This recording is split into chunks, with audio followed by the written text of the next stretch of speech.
Wear the red dress. Wear the wings. Shut your mouth. Be a good girl. Roll over and spread your legs. Yes, ma'am. May the Lord open. Seriously? What the actual... So guys, let's talk a little bit about season 2, because what's interesting here is you guys have gone beyond Margaret Atwood's amazing, well-known, acclaimed best-selling book. How was that, Bruce? And I got to ask you, like, it's Margaret Atwood, man. Like, I mean, really? Like, you're supposed to tamper with that? Like, yeah, it was very akin to the feeling in the first season. You just don't want to fuck it up. But moving ahead, Margaret was the most encouraging and fearless person in that process. But I think that we're still in Margaret's world. Aren't we all in Margaret's world? But we're still in Margaret's... Well, let's hope not too much in that world. Yeah. But we're still in the world of The Handmaid's Tale and the places that you see up here, like the colonies and other where the Econo people live, and those things are all things that are mentioned in the book. They're just not explored. So we got to go and build the worlds that she had just mentioned and that we had referred to in season 1. So that made it very much still an Atwood season.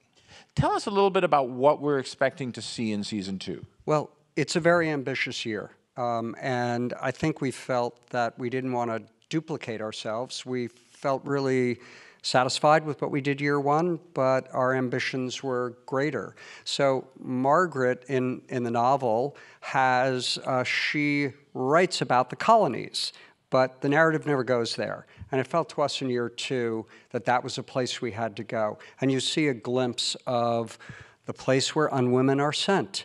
And from a distance, way up in the sky, it's beautiful, as much of our show is. And when you get close, it's truly horrific. And that's a pretty powerful element. And so in year 2, through the eyes of our characters, the people who we are truly invested in, we get to see some of those monumental shifts in what happened, how did it happen, and we understand a little bit more of the transition from America to Gilead. And so those are kind of the bigger seismic changes that we try and do in year 2, and I think we're quite satisfied with what we did. Talk about Gilead within, and this notion of accepting an ideology, accepting a point of view. Bruce, Margaret laid out a worldview that's created here, a dystopian worldview.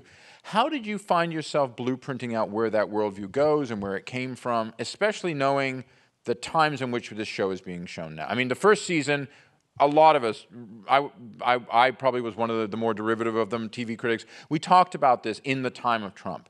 Now this is in the time of Trump, in the time of the Me Too movement, the Time's Up movement, and we're seeing something which feels like it's either most of America's worst nightmare and Mike Pence's Saturday night. One of the interesting things is we're living in a time where every day it seems like, or it seems to me, like, something that's happening unprecedented and huge, and I can't quite figure out what's going to happen next.